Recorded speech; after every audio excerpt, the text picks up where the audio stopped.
right, we are looking at a 1946 Dodge flatbed truck that my friend from high school, his dad restored. Dan, what, 55 years we've known each other? Oh gosh, yes.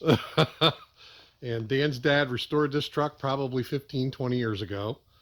Won 28 trophies Yeah. with it in 28 shows trophies. over the years. Beautiful wooden bed. Yeah. Dan, why don't you tell us a little bit about your dad's truck and what you know about it?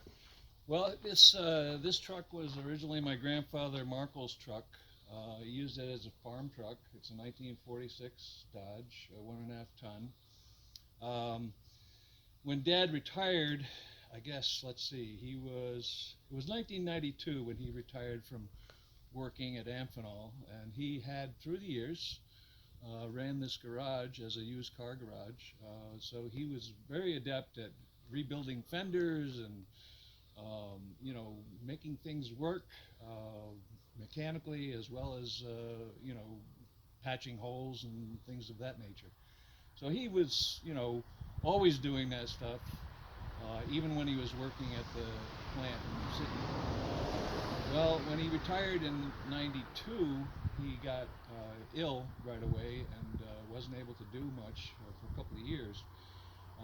But when he recovered, he had my grandfather's truck up in his junkyard in the back, and said, "Hey, I'm gonna work on that and rebuild it from the ground up." So he took it down to the frame. He bought about 3 of these trucks and had those brought in and used the best parts from each one of them, and then just started rebuilding it from the frame up. Took the engine all apart, cleaned it all up, and made sure everything was working properly. It took him about 10 years, and Wow. he actually built the back of it. The bed is gorgeous. So he was quite a guy. If I had a tenth of his ability to work on things and create things, I'd be very happy. But in any case, he probably put at least 10, 15 coats of paint on this because it was never good enough. He wanted to make sure it was pristine. And then he started showing it, probably by the early 2000s, maybe 2005 or so. He would start to show this at area classic car shows. And he won about 28 awards with this truck. And he was so proud. He had it on the road and was wherever he camped down at these places, he would take his little tent and his couple of lawn chairs, and him and Mom would sit there and they'd just gab. And, and he was rightly proud. It's a gorgeous truck. And it's a true tribute to him. So when he passed, I made the decision that I wanted to donate it to the car museum in Norwich, which is close by, and I wanted people to be able to look at it and appreciate what he had done. Unfortunately, it became too big for them. They weren't able to move it around as effectively and efficiently as they wanted to, so they gave it back to me.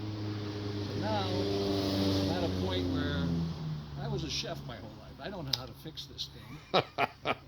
But, we got it running. But you can cook. Yeah, and I really would like it to be in the hands of someone who will take care of it, appreciate it for the beauty that it brings. Well, actually, to tell you a little story, one of my really good friends I've gotten to know over the last 10 years since I bought my El Camino is a gentleman by the name of Rod Dahlgren out of Napa, California. And he quite often, and when we've talked, he always talks about looking for the next caregiver. And he calls, the people who take over these vehicles your caregivers. And again, the reason I was fortunate enough to end up with that El Camino was, again, I demonstrated what I wanted to do with it and take care of it. And that's exactly what you're looking for here, someone who will be a proper caregiver and maintain the truck. Absolutely right. Yeah, Absolutely and right. keep it in its pristine shape that it's in. And to me, it's not about anything other than that. Again, I donated the truck originally, so I wasn't interested in making money from it. But I'm also not capable of keeping it going and showing it. It's just going to sit in the garage and deteriorate. So I want it to go to a home where someone will take care of it and show it or not, but have it as part of their collection. Excellent. Well, thanks for sharing that, Dan, for the story.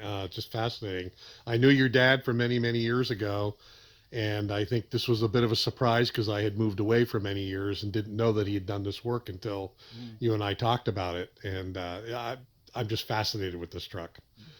But I really appreciate the story, and we'll look forward to seeing it on the internet, and hopefully somebody will find the right Find a good person, home for it, yeah. find a good home, good caretaker of it, and it'll make somebody happy. It runs beautiful. Flathead 6. I don't know much of the details of the Dodge engines from back then, but Dan said that his dad had rebuilt it, and it does run beautifully. It fired right up this morning in the garage, and a little cold-blooded at first, but that's normal with these old cars, trucks. And it absolutely sounds beautiful. There's no knock in it. There's no lifter noise. Well, these are flatheads, so I would expect overhead lifter noise. Yeah.